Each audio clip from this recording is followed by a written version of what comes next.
Ritorna il massimo campionato di basket e la Reyer Venezia gusta nuovamente il successo contro una Vanoli Cremona domata definitivamente soltanto nel finale di una gara che gli Orogranata hanno saputo interpretare con la giusta intensità difensiva. Strappi ripetuti nel punteggio da una parte e dall'altra, ma i ragazzi di De Raffaele riescono comunque a tenere a prudente distanza i lombardi, trascinati da Holloway e Biliga.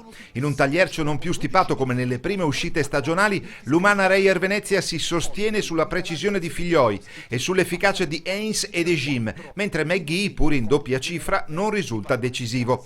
La squadra ha risposto egregiamente nei momenti di difficoltà che il quintetto di Pancotto ha saputo creare, soprattutto a 6 minuti dalla fine, quando il divario di punteggio, arrivato in certi momenti anche a 14 lunghezze per i padroni di casa, si è ridotto addirittura ad un solo punto. Per i lagunari il primo successo dopo 2 stop consecutivi che fa seguito alla vittoria di Coppa. A proposito di Europa, Tonuti e compagni di scena mercoledì alle 18 sul parquet dei russi del Chimic.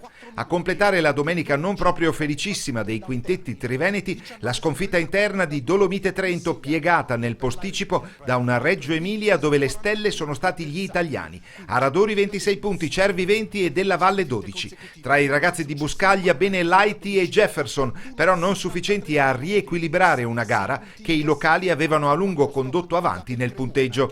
Infine in Serie A2 bene De Longhi Treviso che continua a guidare la classifica in coabitazione con Roseto e Ravenna, male Snyder Udine, Alma Trieste e Tezenis Verona, tutte sconfitte in trasferta.